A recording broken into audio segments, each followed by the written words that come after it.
Ce jeudi 26 octobre, Nagui était l'invité de Yann Barthès dans Quotidien sur TMC. L'animateur a parlé de son numéro spécial Taratata 100% live qui sera diffusé le 3 novembre prochain sur France 2. L'occasion pour lui de se souvenir de cette personnalité qui, lors de son passage dans l'émission, avait détruit sa loge. Comme chaque semaine, du lundi au vendredi, Yann Barthès est aux commandes de son émission Quotidien diffusée sur TMC.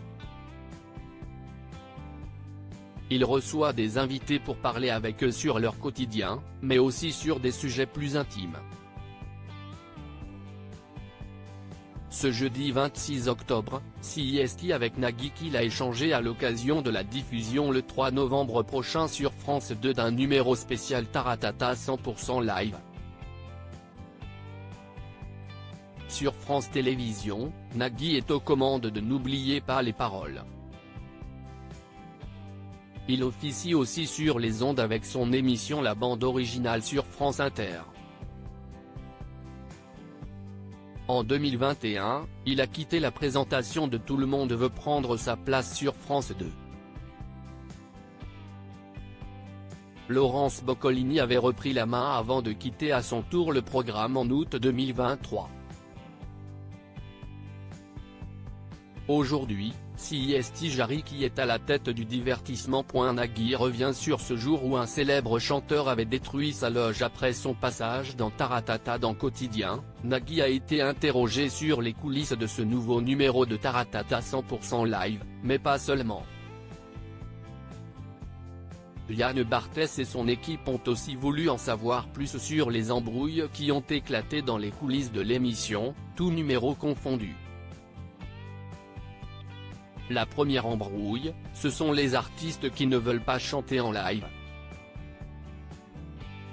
Ils branchent des machines et puis là, on se rend compte que la voix est déjà toute prête. On l'entend en régie, on a toutes les pistes, donc là on dit, non, ça va pas être possible. Certains acceptent, et ceux qui n'acceptent pas s'en vont, a raconté l'animateur. Il a ensuite confirmé qu'un chanteur célèbre, lors de son passage dans Taratata en 1996, avait détruit sa loge. Et plus encore. Et cette personnalité n'est autre que Lenny Kravitz. La loge, le lavabo, les chiottes, il a tout cassé. Il a joué, il a chanté, il a fait l'interview, il arrive dans sa loge, il détruit tout. Il avait trouvé le son mauvais et c'était ses techniciens qui lui faisaient ses retours et il était fou de rage donc il avait tout détruit et surtout il dit, je ne veux pas que ça passe. J'ai les pétoches, c'est ce qu'il souvenu. Je me dis, ça va mal se passer et de poursuivre, le lendemain matin, je vais à son hôtel avec la bande de l'émission en tremblant un tout petit peu et en lui faisant écouter. Il s'installe et vous pouvez imaginer le poker face de Lenny Kravitz. Il s'installe dans le fauteuil, il est 9h, 9h30 du matin donc l'aube pour lui. Il regarde l'émission, mais sans aucune. Pas de rictus, pas de réaction et vraiment je me dis, ça va mal se passer. Et à la fin de l'émission, le sourire solaire qui fait qu'on a envie de faire un hug et il est tombé dans mes bras.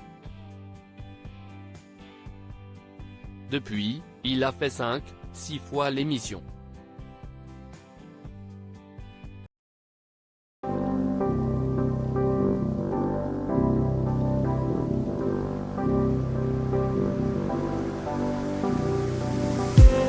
I just need